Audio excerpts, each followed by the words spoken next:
Fiori colorati, animali del mare e della terraferma, foglie e frutti. E la foresta è intera sulle note della banda ad aver invaso con la sua gioia e i suoi colori il centro storico di Sestri Levante, dove con la tradizionale sfilata dei 600 bambini delle scuole ha preso il via l'edizione 2019 del Festival Andersen. Tema di quest'anno è la coscienza, che farà da filo conduttore a tutti gli spettacoli e le iniziative in programma nei 4 giorni della Kermesse.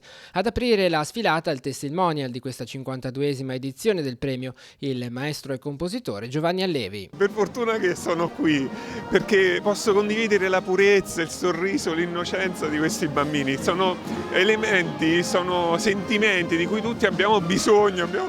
Oggi si parla di ambiente, tematiche queste che sono emerse grazie proprio alle giovani generazioni. Qui oggi c'è un esempio di questo. Le giovani generazioni hanno fatto vacillare i sistemi di potere, hanno costretto gli adulti a un ripensamento.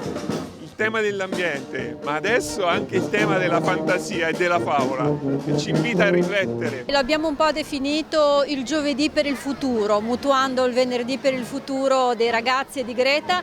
I bambini hanno formato questa foresta viaggiante, come hanno detto loro, per portare gli alberi nel centro cittadino. È un buon auspicio per tutti noi, per il futuro e anche di buon Andersen, visto che da oggi si aprono 4 giorni con 100 spettacoli per tutti i gusti. Sabato la cerimonia di consegna del premio letterario, che quest'anno è dedicato al professor David Bixio, ideatore del festival nel 1967 e scomparso nel 2018. Intanto si tracciano i primi bilanci delle presenze turistiche sul comprensorio di Sestri Levante legate proprio al Festival Andersen. Si spera insomma che questo sia davvero il primo weekend estivo, sia in termini di meteo sia in termini di affollamento della città.